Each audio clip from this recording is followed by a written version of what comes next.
While I wait once again for my teaching in review to be approved, which, yes, it has been approved. However, because of summer break happening right now, I don't begin until October 2026. So, once again, thank you to all of you, parents and students out there, that has approved me to be back in the schoolroom. Greatly appreciated. Greatly appreciated.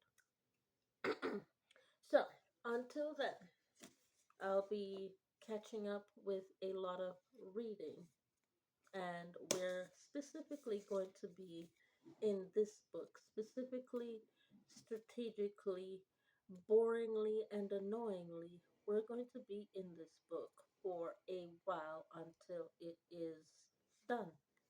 Probably not, but we'll say that for now.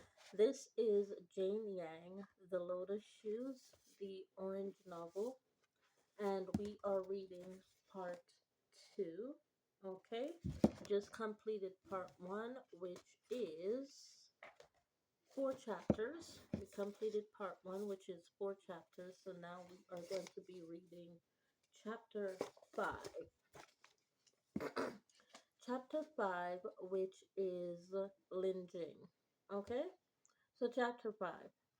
My betrothal to Valiant Lee had secured a day's promotion to Deputy Governor of Shaanxi, a landlocked northern province lying more than 1,000 miles from Canton. My mother's half sisters and our Muzai had all relocated with him. In the first leg of our journey, we sailed up to the east coast, traveling from Canton to Taijin, the closest harbor to Shanxi, where steamships could dock, but there were still at least 300 miles between the treaty port and Taiwan,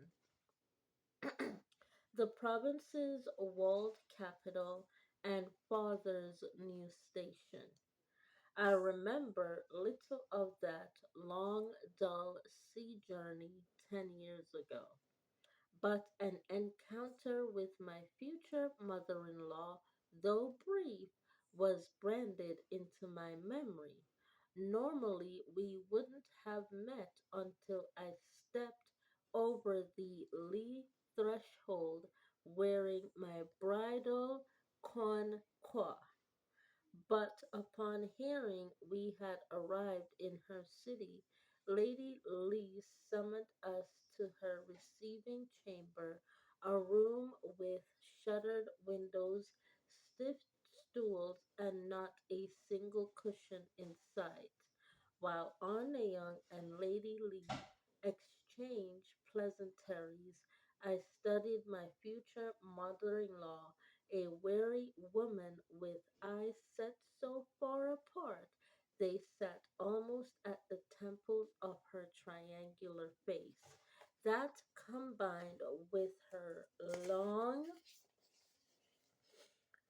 front teeth made me think of Mantis, and I felt defenseless as an aphid when she looked at me with chilling distaste.